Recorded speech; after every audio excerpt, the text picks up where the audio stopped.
افسرشاهي نظام د انګریز د باقیاتو نه یو داسې نظام دی چې کوم خو افسرانو ته یو های پروتوکول ورکوي، هغوی ته یو شاهانه زندگی ورکوي او هغوی د عامو ولس نه لږ چوت ثابتولو یو نظام دی.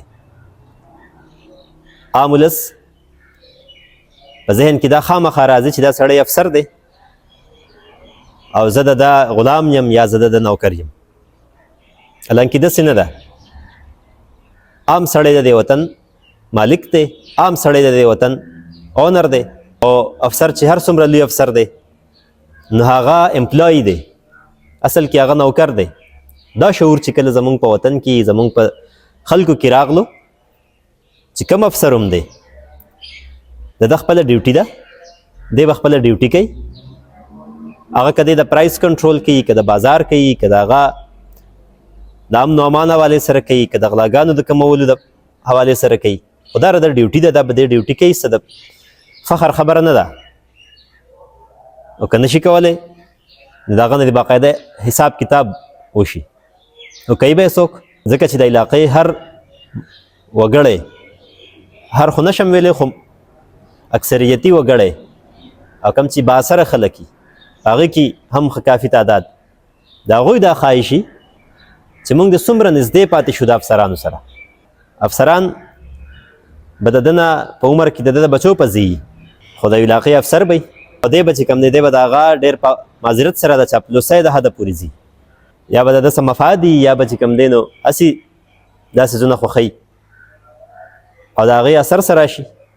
کوم افسر چې راغلی نو د هغه په ذهن کې د افسرشاهۍ یو نشه پیدا شي او هغه بیا د دې علاقې یا د هر علاقې نه مشر پېژني نه کشر پېژني. او دا دومره خطرناک نظام دی. تاسو به څو ځله لوستي چې انګریز کله د دې ځایږي نه افسر به تلو واپس، هغوی هلته افسر نه اخیستو او د هغوی سره دلیل دا و چې دا د یو داسې قوم نه راغلی دی چې په هغه قوم کې د غلامۍ اثرات ډېر زیات دي، د افسرانو یا د بادشاهانو یا داسې د نورو خلکو. او زمونږ خلک چې دی دا خو آزاد خلک دی، په دغه وجه باندې به هغوی هلته کې دغه افسران نه اخیستل. دلته داسې پاتې شول چې دلته ټول اختیارات د دوی سره دي. که تاسو MNAs MPAs وګورئ، که تاسو منسټرز وګورئ، تر دې راسي که تاسو وزیر اعظم لیول پورې کسان وګورئ، نو د دې ټولو چلول د یو بیوروکریټ کاري. د ده سره به چیف سیکرټري، د ده سره به سپیشل سیکرټري، بل څه به خو هغه به یو بیوروکریټ. او د بده مرغه زمونږ سیاستدانانو کې هم ډېر خلک داسې دي چې هغه د پارلمنټ چې کوم بزنس دی په هغې باندې نه پوهېږي، او چې کله نه پوهېږي نو دا بیوروکریسي یې د خپلې مرضۍ مطابق استعمالوي او د خپل مرضۍ مطابق ساینس تیالي. او بیا چې په دې علاقه کې د دوی کوم اصل ډیوټي مطلب امن و امان راوستل، پرایس کنټرول کول، عوامو ته ریلیف ورکول، د هغې په ځای باندې دوی بیا د وزیرانو نه، د منسټرانو نه او د داسې د خلکو نه بل څه ذاتي مفاد هغه اخلي. او بدقسمتي دا ده چې هغه خلک پرې پوهېږي نه.